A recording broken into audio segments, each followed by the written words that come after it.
qui n'est autre que Matteo Giudici. Bonjour à tous, j'étais sur le terrain 2 juste avant, je passe sur le terrain 1, j'ai pris du galon.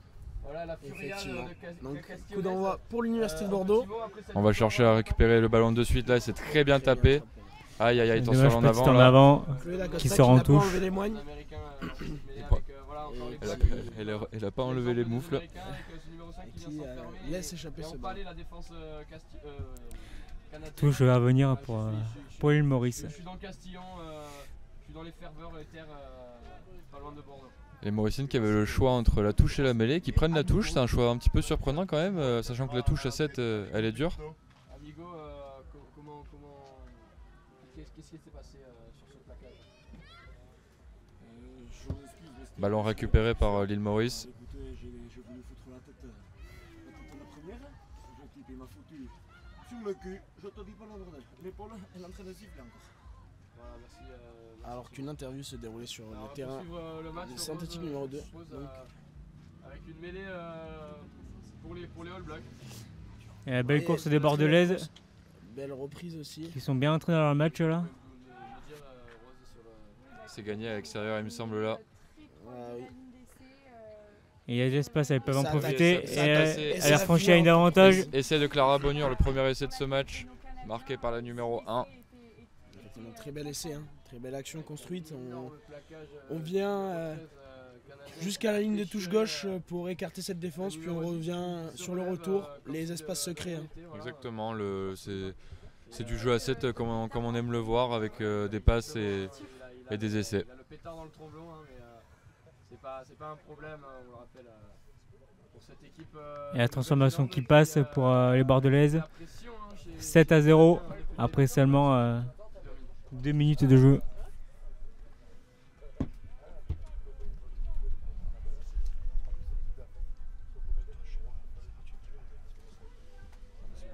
L'arbitre qui demande une balle. On va peut-être devoir arrêter le temps. Voilà. Effectivement. Et nous avons un invité de marque, hein. Nous rappelons Matteo Giudicelli qui, je le rappelle, je me permets, est champion de France en circuit développement avec le club de Seven Pila. C'était pas la peine de le rappeler, c'est passé maintenant et il faut passer à autre chose. Et grâce à cette victoire, ils intégreront le circuit élite l'année prochaine, hein, si je ne Exactement. m'abuse. On va essayer d'embêter les équipes qui y étaient déjà et d'imposer la culture Seven Pila sur le circuit élite. Et très beau grattage hein, de Exactement. cette université de Bordeaux. C'est encore récupéré et Et ça ça va. écarte. Et le ballon qui est bien déplacé et puis là ça vient attaquer entre. Ah oui, 2 contre 1 joué. Exactement, Sur les c'est bras. magnifique. Magnifique essai de l'université bordelaise. On sent qu'elles ont l'habitude de jouer Ah non, ensemble. l'arbitre Ah, s'il fait un en avant de passe. c'est dommage, mais l'action était très belle, hein, était très bien amenée, avec des belles courses, des belles passes. Ouais, elles avaient bien fixé la dernière défenseuse pour jouer ce 2 contre 1.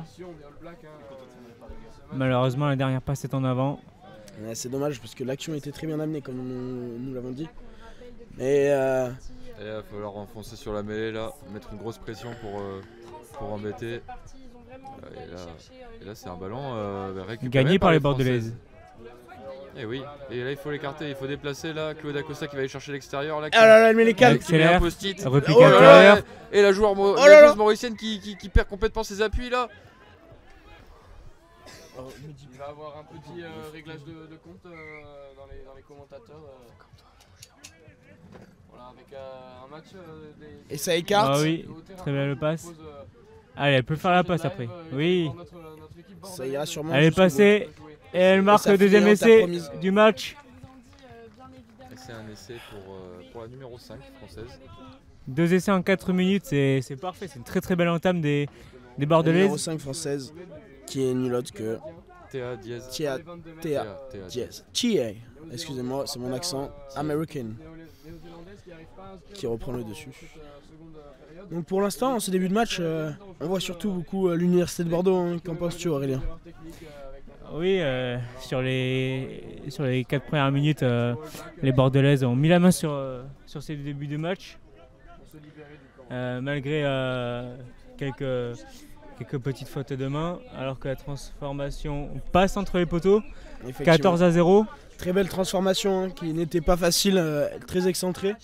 à peu près à 10 mètres de la ligne de touche. Donc très beau drop de Théa Diaz.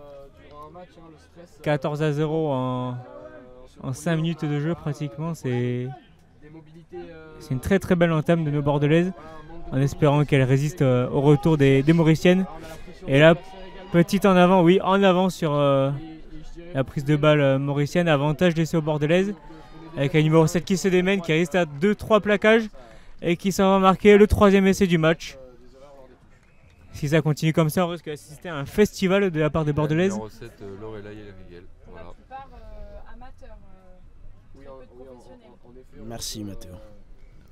Pour l'université de la Nouvelle-Zélande, voilà plein de joueurs qui sont issus de clubs amateurs, souvent en espoir, comme on peut le retrouver chez nos amis bordelais exactement. Ce qui amène aussi à un jeu moins impressionnant que celui. Et transformation à venir pour la numéro 9, en drop toujours, qui passe à côté.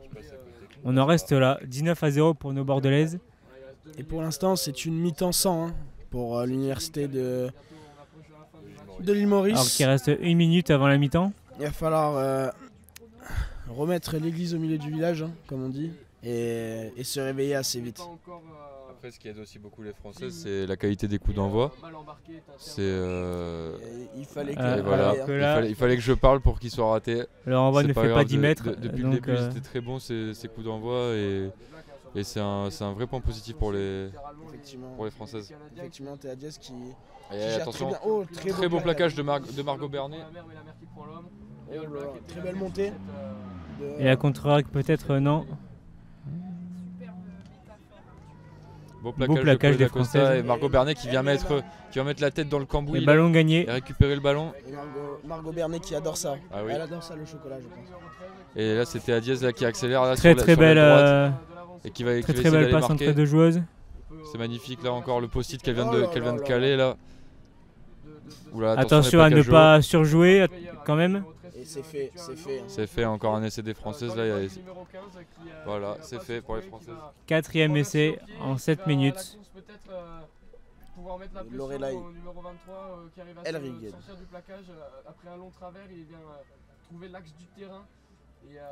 Attention pour les Françaises à ne pas sous-estimer quand même ces Mauriciennes, à ne pas surjouer.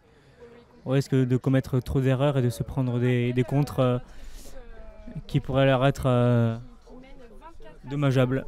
Effectivement. 24-0 au score.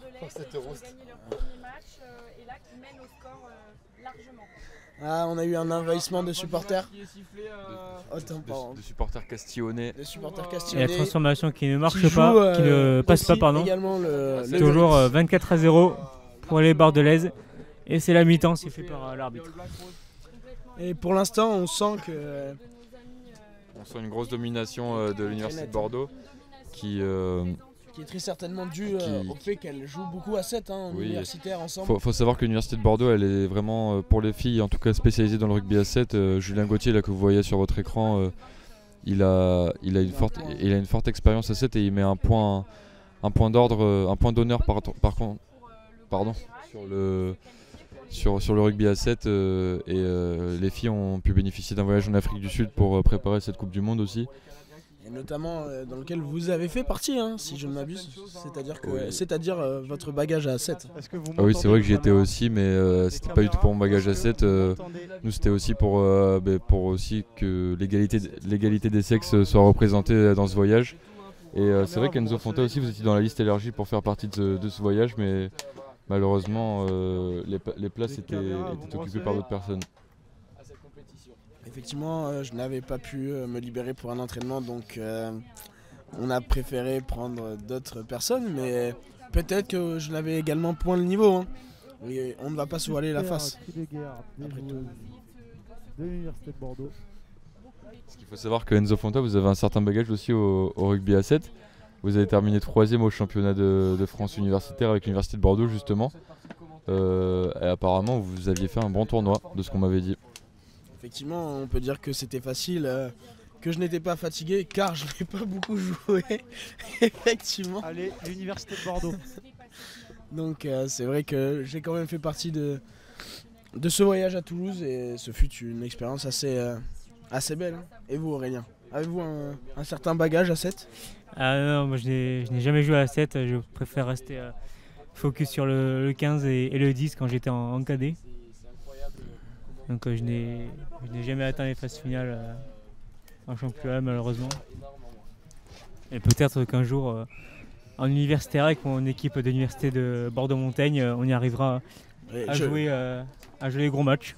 On l'espère pour vous également. Allez, c'est reparti pour cette deuxième mi-temps là. On va essayer de remettre de l'avancée un petit peu là en étant proche. C'est très bien joué cet offload là et l'accélération sur l'aile gauche là. Très très belle course. Elle va y aller. Elle va y aller. Le 5e essai. Bordelais, très très bel essai. Très bel essai hein, de la numéro 5. Très très bel essai. Elle a mis les gaz et ça a payé. Hein. Ah, c'est un match à sens unique des Bordelaises. Elle confisque le ballon aux Mauriciennes. C'est très très compliqué pour ces dernières d'exister dans ce match. Effectivement, comme dirait un certain entraîneur très connu maintenant, on dirait les KDB de Tartas. Avec tout le respect qu'on a pour Tartas, effectivement. Et la transformation qui passe, 31-0. Le score commence à être assez salé pour les Mauriciennes.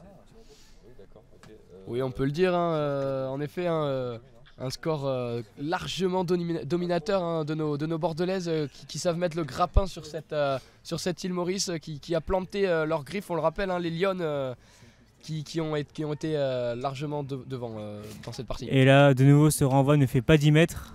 Donc, balle aux Mauriciennes. Alors que pourtant, les renvois ont été travaillés en Afrique du Sud, notamment avec Chomi Niriart qui est avec nous aujourd'hui là et qui les a vachement fait travailler les filles sur ça avec notamment sa forte qualité au jeu au pied de Chomin. Très gros impact. Exactement, c'est un joueur pétri de qualité. Chomin, pardonnez-moi, je n'ai pas écouté, mais effectivement qui a fait partie de ce voyage à Pretoria, hein. De ce voyage culturel, mais aussi pour son bagage à 7 hein. Et qui a fait également aussi, je le rappelle, partie de l'aventure toulousaine de cette université de Bordeaux, auquel il a pris un sacré caramel et où il avait la tête un peu concassée. Allez, reprenons goût au jeu.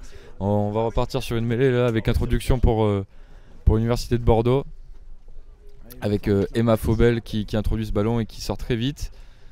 Et on joue dans l'axe avec Théa qui donne à Margot Bernet qui va jouer sur l'extérieur. Elle est croisée, dommage la double croisée.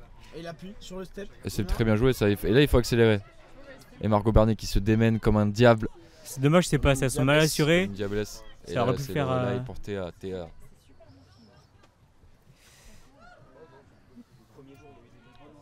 Un post-it, une grosse percussion et un jeu après contact. Belle passe après contact. Margot, allez, il faut accélérer. Qui se fait la malle Emeline Puech qui va marquer. Qui va aller marquer cet essai. On le rappelle, la centre de Blagnac.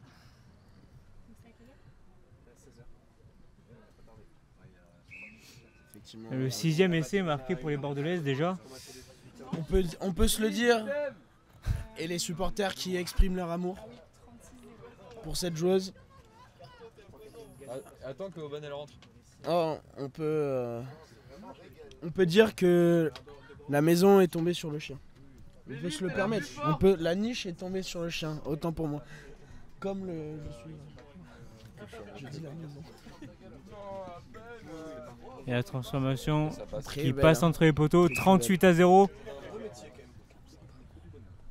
Énorme match des Bordelaises, les Mauriciennes qui ne voient pas le jour dans ce match. Il reste 3 minutes à jouer.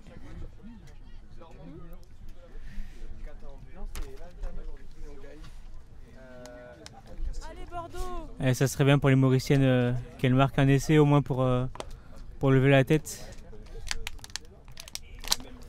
Et qu'elles ne sortent pas Fanny de ce match.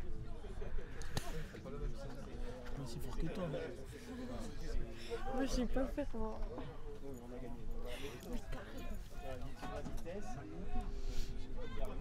Très très beau plaquage de la Bordelaise. Et pénalité pour les Mauriciennes. Effectivement, les Mauriciennes.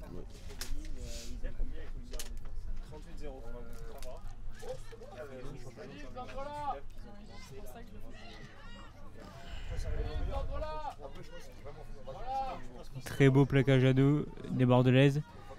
Allez, ça attaque à une côté mauricien et ça passe. Ah oui, elle résiste encore un plaquage. Très beau retour de la numéro 4 bordelaise. Allez, il faut du soutien côté mauricien. Allez, ça serait bien qu'elle marque un essai pour finir ce match. Ouf, énorme plaquage. Énorme caramel. De la numéro 10 bordelaise qui récupère ce ballon. Et attention, ça peut être très très vite sur les extérieurs.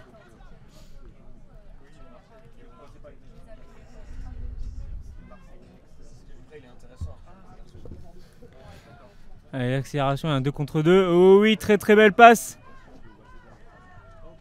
Elle va s'en aller marquer le 7e essai bordelais dans ce match. À 1 minute 30 de la fin. Et le plongeon, elle se croit à la piscine. Démonstration des Bordelaises sur leur deuxième match de l'après-midi. Les Bordelaises qui confirment leur statut de favorite là, sur ce match. Elles ont vraiment validé tous les espoirs qu'on avait en elles, et je pense que c'est de bon augure pour la suite de la compétition pour elles. Effectivement, ce match nous prouve que elles ne sont pas ici pour enfiler les perles, donc qu'elles vont arrêter de charler, si on peut se permettre, et qu'elles vont mettre tout ce qui est en leur possibilité pour pouvoir gagner ce tournoi. Exactement. Transformation qui passe à côté, 43-0 quand même pour les Bordelaises. Il reste 40 secondes à jouer. Elles envoient un message fort au monde du rugby à cette universitaire, et je pense que vraiment les Françaises là, elles vont devenir une véritable figure de proue du rugby à 7 pour les années à venir si elles reproduisent ce genre de match à l'avenir. Effectivement, je pense ne pas trop me mouiller si je dis que ça sera la tête à abattre, cette université de Bordeaux, de cette compétition du RIT. Effectivement, qui rejoueront aussi, nous le rappelons, à 17h40 contre Mexico.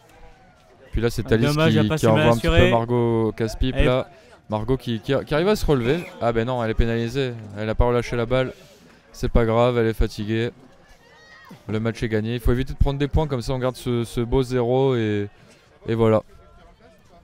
Elle joue leur vatouille mauricienne dans ce match.